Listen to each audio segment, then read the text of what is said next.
आयकर return ITR भरते समय ये गलतियां ना करें, वरना पछताना पड़ेगा। आपने मेहनत से साल भर कमाई की और अब टैक्स भरने की बारी आई है, लेकिन क्या आप जानते हैं कि एक छोटी से छोटी गलती आपकी जेब पर भारी पड़ सकती है। आईटीआर फाइल करते समय ये गलतियां कर दी तो भारी नुकसान पक्का है। अरे यार, फिर से गलती कर दी। अगर आप भी हर साल आईटीआर करते समय ये सोचते हैं तो सावधान हो जाइए। आईटीआर फाइल करना सिर्फ एक फॉर्म भरना नहीं है, यह एक ऐसी प्रक्रिया है जहां एक छोटी से छोटी गलती भी आपको भारी जुर्माना, टैक्स रिफंड में देरी या फिर आयकर विभाग का नोटिस दिला सकती है। हर साल लाखों लोगों से ये गलतियां होती है और फिर वो सोचते हैं काश पहले ही ध्यान दे दिया होता। लेकिन घबराने की जरूरत नहीं है, क्योंकि इस वीडियो में मैं आपको बताने वाला हूँ 5 सबसे आम गलतियाँ जो लोग आईटीआर करते समय करते हैं और सबसे जरूरी उनसे कैसे बचा जाए। गलतियाँ करने से बेहतर है पहले ही सतर्क रहें। अगर आईटीआर फाइल करते समय गलत फॉर्म चुन लिया है तो आपका रिटर्न रिजेक्ट हो सकता है, इसीलिए सही फॉर्म का चयन जरूरी है। कुछ लोग सोचते हैं कि उनका टीडीएस पहले ही कट चुका है तो आईटीआर फाइल करने की जरूरत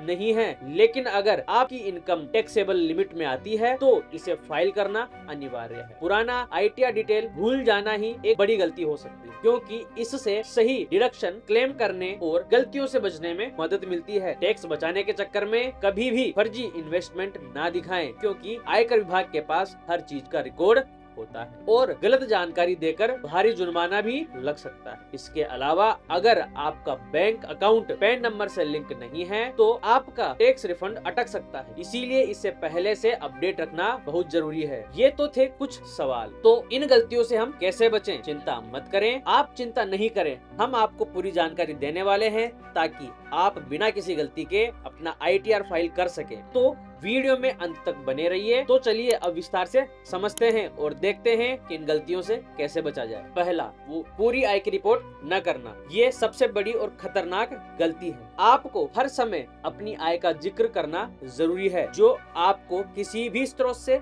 मिलती हो। इसमें सिर्फ सैलरी ही नहीं बल्कि फ्रीलांस से मिली इनकम, बैंक सेविंग अकाउंट का ब्याज, स्टॉक्स और म्यूचुअल फंड से रिटर्न, रिटेल इनकम या कोई साइड बिजनेस से हुई कमाई। तो आपको अपनी इनकम की सही और पूरी रिपोर्ट देनी है, चाहे वह छोटी रकम क्यों ना हो। दूसरा, गलत डिडक्शन क्लेम करना। टैक्स बचाने के चक्कर में न फंसें। कई लोग टैक्स बचाने के चक्कर में गलत डिडक्शन क्लेम कर लेते हैं या फिर उनके पास दस्तावेज नहीं होते, इससे उनका रिटर्न फंस जाता है और जुर्माना भी लग सकता है। बिना सबूत के दान यानी डोनेशन की कटौती ले लेते हैं। हेल्थ इंश्योरेंस की कटौती क्लेम की है लेकिन रसीद नहीं लगाई। होम लोन की ब्याज की कटौती लेने में गलती कर दी। तो हमें डिडक्शन हो तभी क्लेम करना है जब आपके पास जरूरी और महत्वपूर्ण सारे दस्तावेज मौजूद हो। तीसरा, आईटीआर समय पर न भरना। समय रहते टैक्स भरो वरना सजा भुगतो। अगर आपने समय रहते आईटीआर फाइल नहीं किया है तो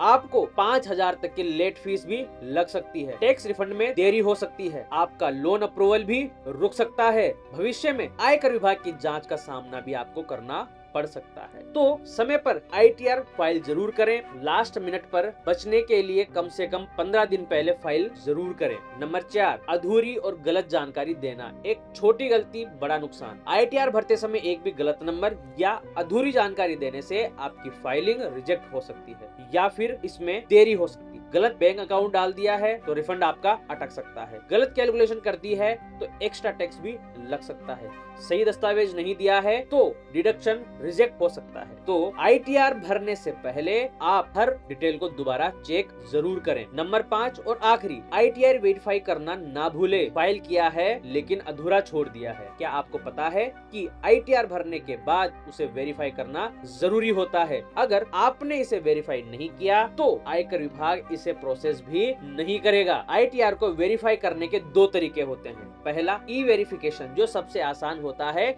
इसमें एक ओटीपी के जरिए आप ऑनलाइन वेरिफिकेशन कर सकते हैं। दूसरा, फिजिकल वेरिफिकेशन, यानी आईटीआर 5 फॉर्म को आप बेंगलोर भेज सकते हैं, जिससे कि आपका फिजिकली वेरिफिकेशन हो जाएगा। तो आईटीआर फाइल करने के बाद उसे ई वेरीफाई करना ना भूलें। सही आईटीआर फाइल करने के पैसे और परेशानियों से बच सकते हैं।